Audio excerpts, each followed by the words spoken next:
Вот и завершился сезон съемок проекта «Добро пожаловать в Абхазию». В начале лета представители популярной группы «Апснелайф» в социальной сети ВКонтакте обратились в компанию «Аквафон» с молодежным интернет-проектом. Компания поддержала инициативу, и совместно с телестудией «Асарки» были сняты динамичные сюжеты об интересных местах в Абхазии. Наша страна необыкновенно красива, и даже крыша центрального офиса компании «Аквафон» тоже одно из таких мест. Только посмотрите, какой отсюда открывается вид. Ведущие проекта стали звездами социальных сетей. Что нового, что интересного каждый из вас узнал для себя в этом проекте? То я с удовольствием согласился поучаствовать в этом проекте. Было очень весело, захватывающе. Мне, конечно, понравилась пещера Броскила. Мы там очень весело провели время, было очень круто.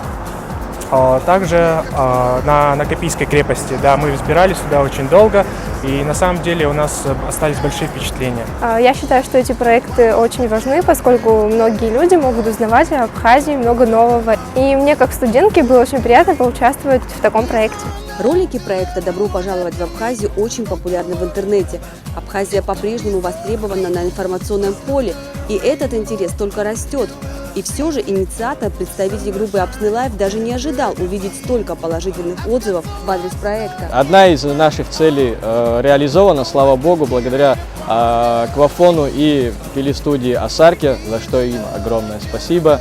Приятно, что те проекты, которые мы реализовали, очень интересны нашей аудитории. Ну а что касается компании «Аквафон», то здесь всегда рады поддерживать такие молодежные инициативы. Компания «Аквафон» с первых дней своей деятельности поддерживает и инициирует проекты патриотической направленности. Данный проект не стал исключением.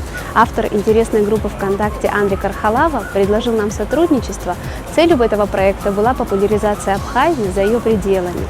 А данный проект был нам интересен не только по той причине, что об Абхазии узнали бы большее количество людей за границей, но и тот момент, что мы смогли привлечь внимание местной аудитории, абхазских студентов к природе Абхазии, к интересным местам Абхазии. Мы надеемся, что у ребят хорошие впечатления, и в будущем при наличии инициативы они будут готовы и в дальнейшем поддержать данный проект.